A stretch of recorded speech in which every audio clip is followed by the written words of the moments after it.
ఆంధ్రప్రదేశ్ రాష్ట్రం శ్రీకాకుళం జిల్లా మేలు రకాల విత్తనాలు రైతులకు సరఫరా చేస్తే యాజమాన్య పద్ధతుల ద్వారా అధిక దిగుబడులు కలుగుతాయి అని శ్రీకాకుళం నియోజకవర్గ శాసనసభ్యులు గొండు శంకర్ అన్నారు.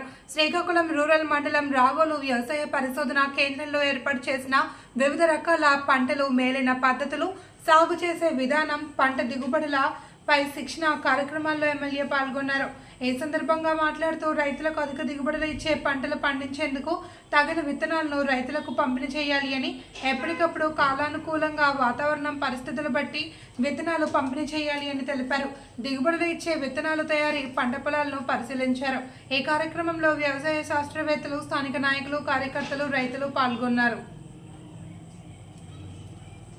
039 and 704945 ఈ మూడు వంగడానికి మూడు రకాలు కూడా మనం రానున్న రోజుల్లో ఇది బెస్ట్ క్రాప్ కింద సన్న రకాల్లో ఏదైతే రాష్ట్ర ప్రభుత్వం కోరుకుంటుందో అలాగే ప్రజలు కూడా తినేయడానికి కూడా ప్రయారిటీ అదే ఇస్తున్నారు కనుక రేటు కానీ, ఈల్డ్ కానీ, అలాగే క్వాలిటీ ఆఫ్ రైస్ కూడా అన్ని ఇది బాగుంటుందని ఇప్పుడే ఫీల్డ్లో చూపించడం జరిగింది. దీనివల్ల మనకి కోస్టల్ ఏరియా కనుక 135 డేస్లో క్రాప్ వచ్చి ఇది మనం వేసుకోగలిగితే మంచి ఫలితాలు వస్తాయని చెప్పడం జరిగింది. దీన్ని మనం పెద్ద ఎత్తున రైతులకి రానున్న రోజుల్లో ఈ ఖరీఫ్కి తీసుకెళ్ళాలి, మనందరి బాధ్యత. అలాగే దీని తర్వాత థర్డ్ క్రాప్ కింద ఒకటి ప్రీ మెన్యూర్ కింద మనం అది గ్రీన్ మెన్యూర్ కింద ఒకటి వేసుకున్నప్పుడు ఇది ఖరీఫ్ తర్వాత ఏదైతే ఈ గ్రీన్ బ్లాక్ చేస్తున్నారో దసరా మినప దాన్ని ఇప్పుడు ఎల్బీజీ 884 మనం చూసే ఫీల్డ్లో అది చాలా బాగుంది. సైజ్ ఆఫ్ రైన్ కూడా చాలా పెద్దగా ఉంది, క్వాలిటీగా ఉంది. ఇది కూడా రైతులకు తీసుకువెళ్ళాలి. అలాగే ఇంకోటి LGG 630 గ్రీన్ క్రాప్ ఏదైతే ఉందో అది కూడా బాగుంది. జనరల్గా చూస్తే హైబ్రిడ్ లాగా ఉంది సార్, కానీ రకాలు అంటారు. అదే మనం రైతులకు ఎడ్యుకేట్ చేయాలి.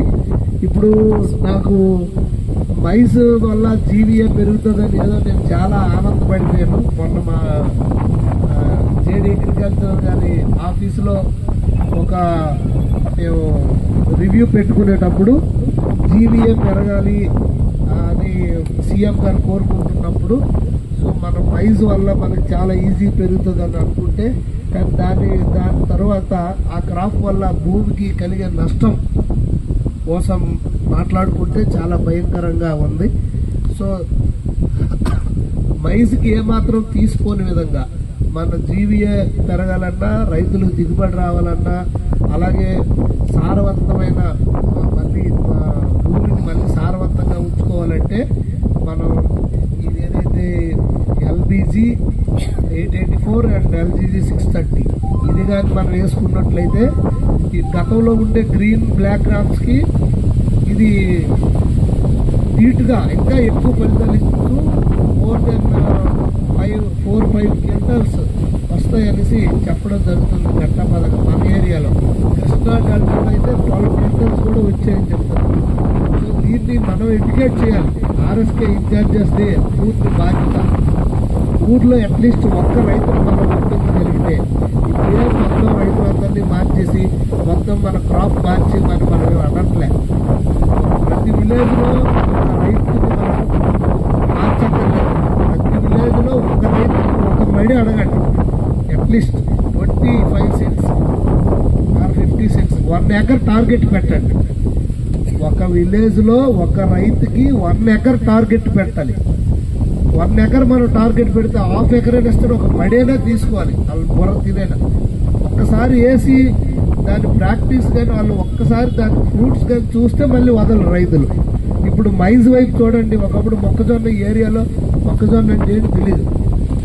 ఎకరాకి 1 క్వింటాల్ అవని, 2 క్వింటాల్ అవని, లేదా 4-5 క్వింటాల్ అవని బ్లాక్ గ్రీన్ గ్రామ్స్ వేయడం అలవాటు.